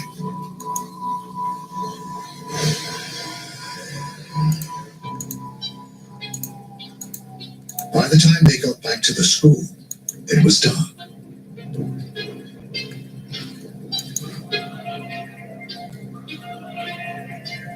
She hasn't posted anything. We rode around it was well after midnight. We hadn't even eaten anything. We were just driving aimlessly around. We don't want to think the worst, but we drove around, nothing. We called, nothing. We text, nothing. We knew something had to be wrong. I'm scared, Dwayne. What are we going to do? For Sherry and Dwayne, the road ahead was about to become even more twisted. At that point, my mind had already gone to very dark places. What are you saying? He said, why would you want to kill your daughter?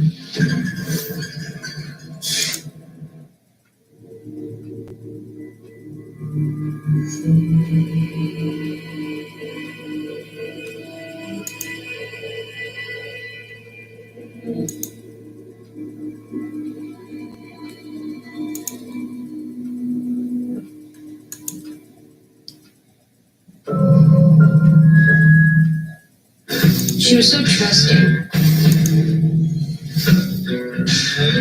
She would just trust everybody. If someone is kidnapped, you want to find that person immediately.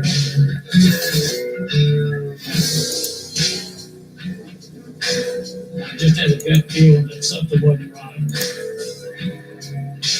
It was the sort of crime that just made you inhale and not let it out for a while. Kids were scared. And they didn't know what was going on. My kid's babysat. You just don't think of it.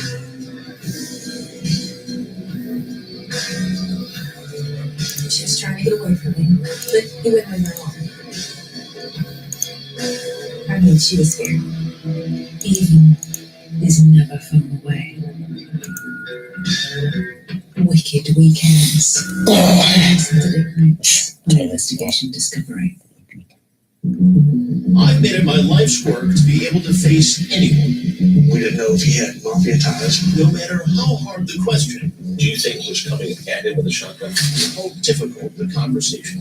What did he say? He said, don't open your eyes or I will cut you. It's my mission to go into the darkness and bring the answers into the light. Killer Instinct with Chris Hansen, the new series. Monday on Investigation Discovery.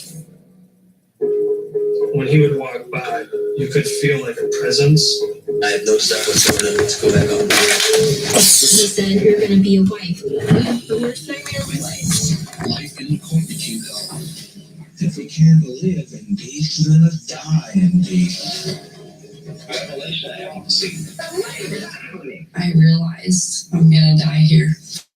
People Magazine investigates. Cults, the new series, Tuesday on Investigations. Romance isn't dead. No. It just felt right. It's deadly. Is she a stalker? She's a sociopath. Michelle just became evil. A spine-chilling collection of crime cases. Diabolical, deadly love. All new. Wednesday on Investigation Discovery. After just her second day at a new school, her mother and stepfather had been searching all night, but found no sign of her. In the morning, they went back to Hebron High. School officials had been reviewing surveillance footage from the previous day. It's her twin. The video showed Shania exiting a door at the back of the school at 4:11 p.m. She looks a little confused because the way she came down, there was a little bit of a hesitation. All you see is her opening the door. Once that door is closed, you don't see anything else. Detective Dina Williams of the Carrollton Police Department was assigned the case. She spoke first to Shania's mother, Sherry. In crimes against children cases, most often it is a family member or someone very close to the child. Maybe you know more than you're telling me. You say that Shania went missing at 4 p.m. yesterday and you don't call it in until this morning? We focused on them initially as suspects. I spoke to an officer. If it was me, I'd be raising hell. He said to wait. She literally asked me, what did I do to my kid? There was shouting, there was blaming. She was very stern. Shania's stepfather, Dwayne, was also questioned. What are you saying? He said, why would you want to kill your daughter? I just started singing. I was like, dude, you don't understand. I would never do anything like that to Shania. Never.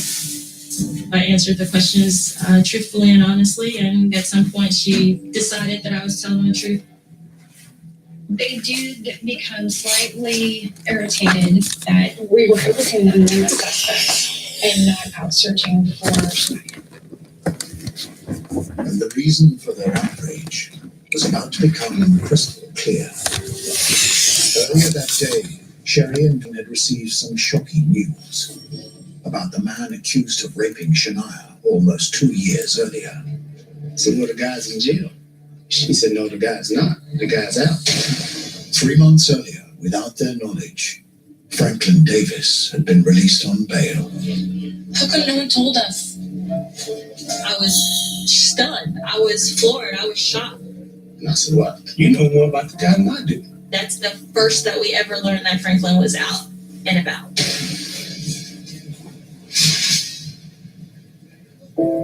But Sherry and Dwayne weren't the only ones in the dark. At the conclusion of the interview, I asked her, Sherry, is there anything else that you think I should know? I don't see there's anything else you need to know. Franklin Davis is charged with raping my daughter, and he's on the streets. He is on the streets now. I was not aware of that when I began my interview with Sherry. And yes, when Sherry disclosed that to me for the first time, I was very surprised. At that point, Franklin Davis became a person of interest. He was definitely someone I wanted to talk to. As investigators tried to locate a current address for Franklin Davis, they also searched Shania's phone records, hoping for a lead. Hey, Jeremy, let's go there. Most of the members of called Shania on the day she disappeared. They check family, friends, but numbers. with Shania throughout the day. Those cell phone numbers begin with the preface of 903. The owner of the first number was traced and ruled out, but the second number wasn't answering. And guess what? It's a burner phone. No registered owner. In my experience, burner phones are typically used to keep things secret, to keep someone from knowing what you're doing with that phone. The owner knows he can't be traced. Or she. The police got no response when they called the number, but there was one other clue. And the same burner phone disappeared. Also hit on this number.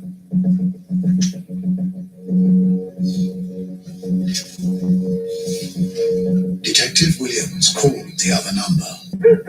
It was answered by Joanna Davis, Franklin Davis's wife. Hello? Hi, is this Joanna? Yes, this is Detective Dina Williams, Carrollton PD. Police? I explained to her that I was conducting an investigation involving a missing child, and I started asking her about the suspicious 903 number. Totally not mine.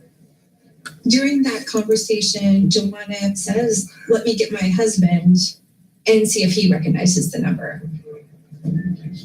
Hey, who's this? Detective Dana Williams, Carrollton PD. Am I speaking to Franklin Davis? Yeah, what do you want? The fact that we had ended up talking. He adamantly denied any knowledge of the suspicious 903 number.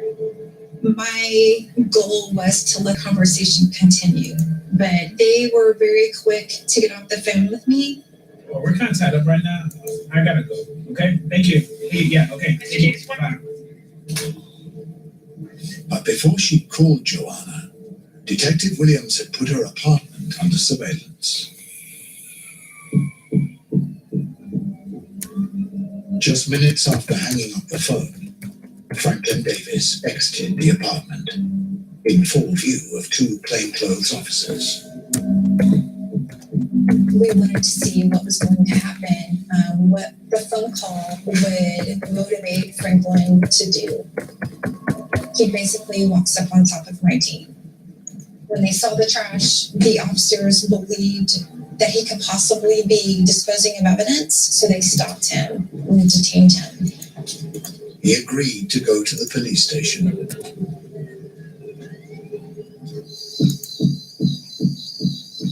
You charging me? Just a few questions about Shania Gray. Were you with Shania on Thursday afternoon? No. Did you speak to her? No. When talking to Franklin, I became very suspicious of him. Do you know her whereabouts? No. He was tight-lipped about Shania's disappearance, but he did want to talk about the rape charge hanging over him.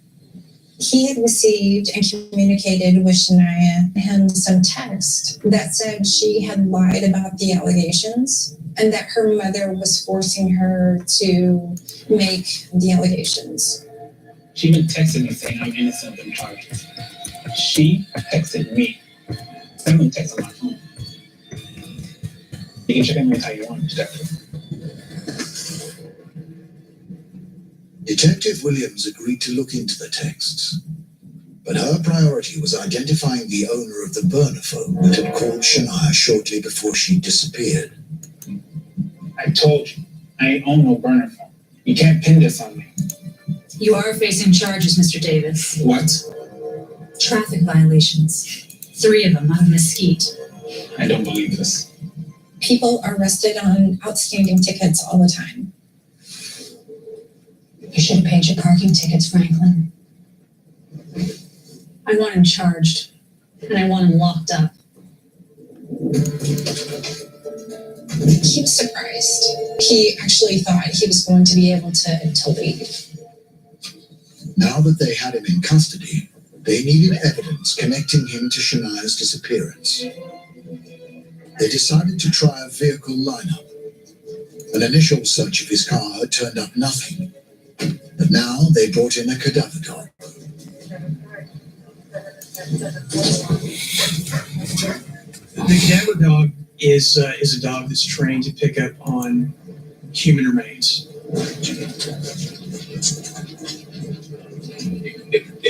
We wanted to hope for the best, but we kind of were expecting the worst at that point. If Shania had met with foul play and Franklin Davis was involved, there could be traces of her DNA in his car. During the search of the other vehicles that were not involved, there was no reaction from the dog. But then the dog got to Davis's white sedan. This thing is so fucking slow. When I saw the dog's reaction, I knew that we had something very important. She's dead, isn't she? The vehicle lineup was discouraging to me. That kind of solidified that Shania was deceased. The investigators confronted Franklin Davis with the new evidence.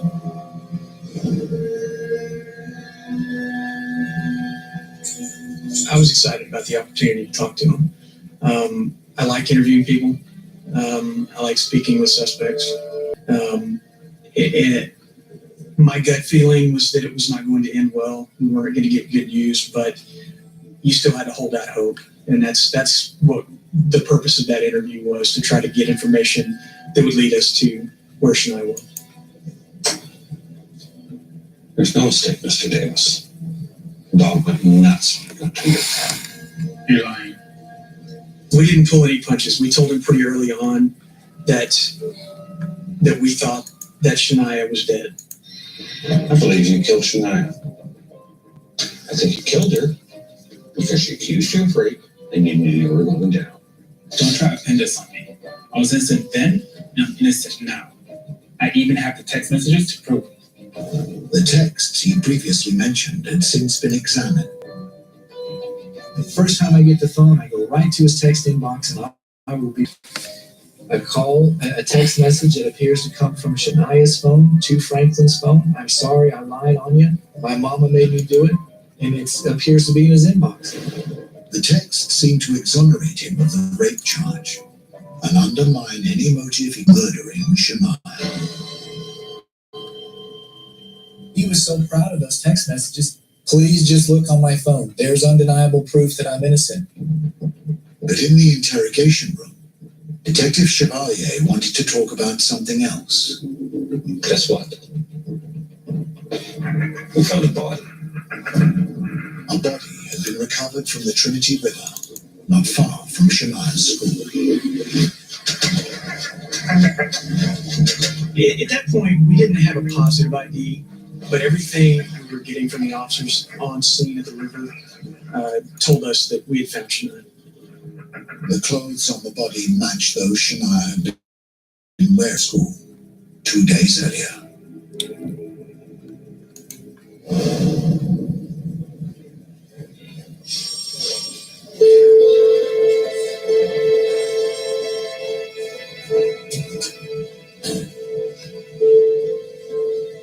She didn't even have to say a word. I already knew.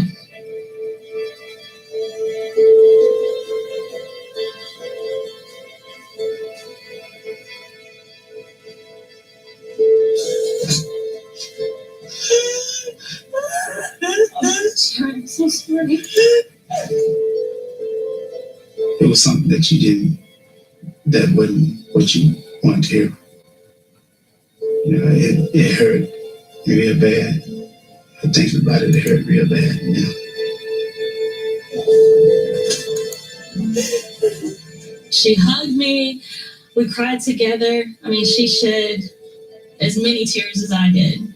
She was genuinely heartbroken at the outcome.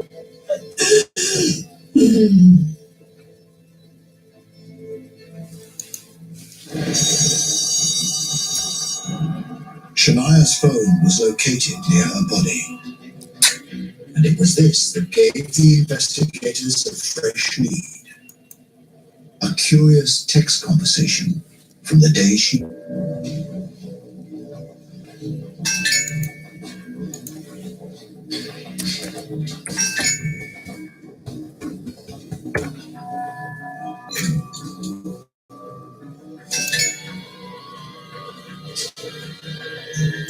We now have a running conversation.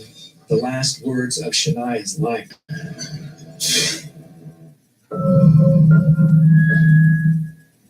Romance isn't dead. I proposed to him. It just felt right. It's deadly. Is she a stalker?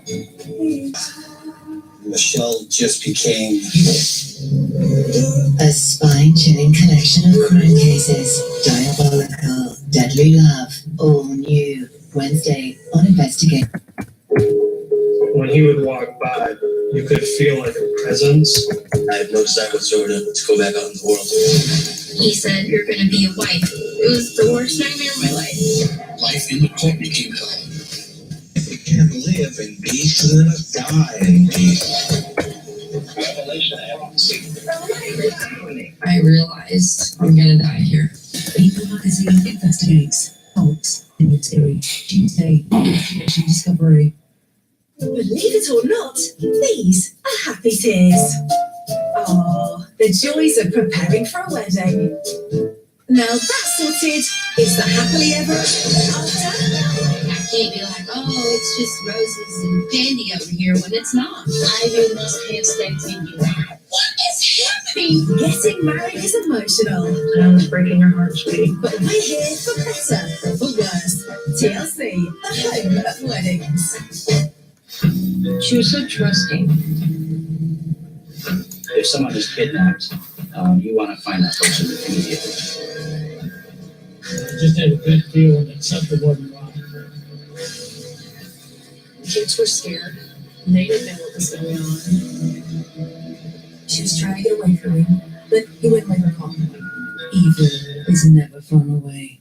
Wicked Weekends, Friday and Saturday nights on Investigation Discovery.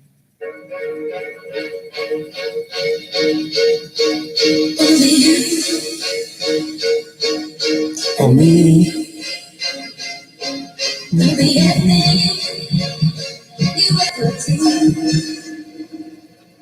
They say true love is blind.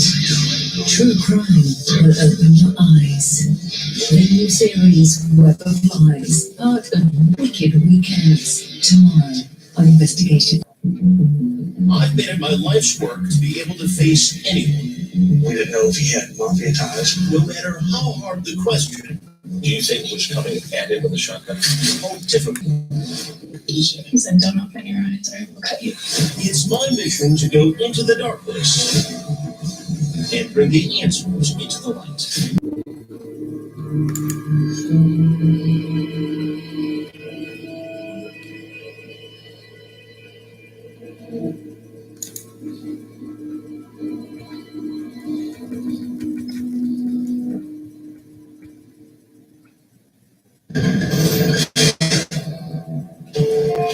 Text messages found on Shania Gray's mobile phone had allowed investigators to build a timeline of her last day alive.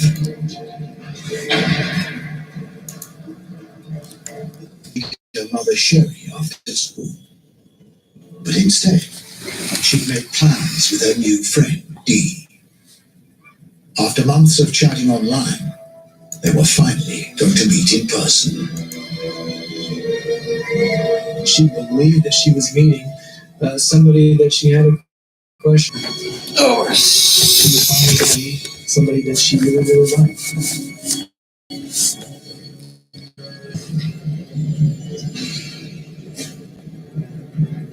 I pretend to be my nephew D.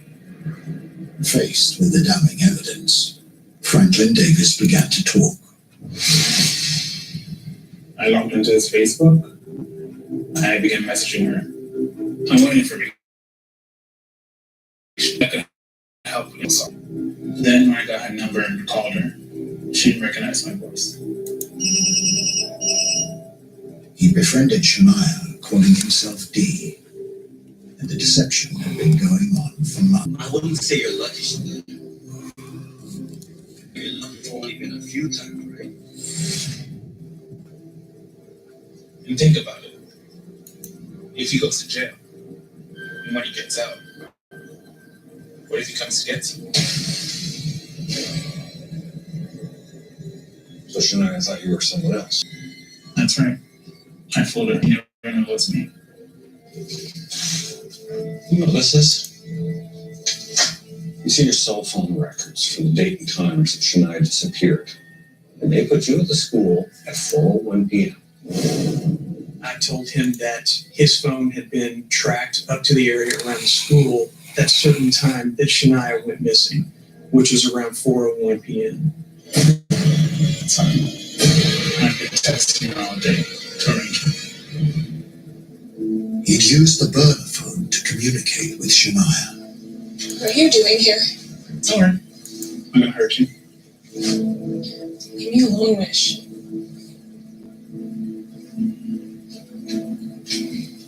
Get in the car, Shania. I never forced her. Never.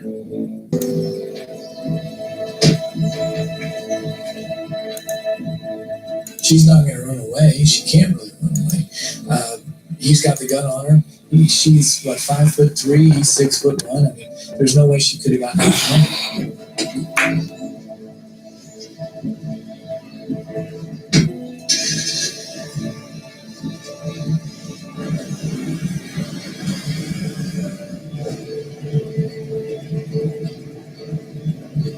I think that the decision to go forward with the sexual assault allegations had already been made. I think Davis knew that. I believe that at 4 o'clock that afternoon when Shania got into Franklin Davis's car, her face. I think he knew what he was going to do. I think he planned it out. Davis took Shania to a quiet spot beside the Trinity River. It was steep. It was overgrown. It was not a place that you would go to take in a sunset or have a discussion.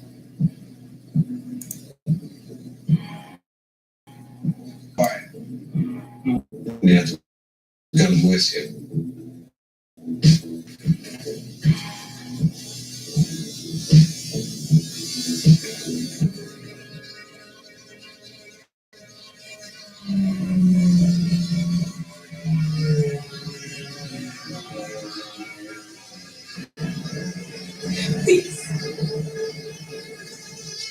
Please. Please.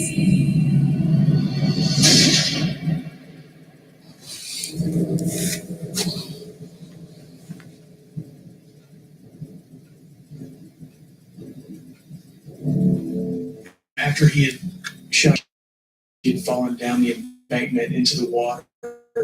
He had,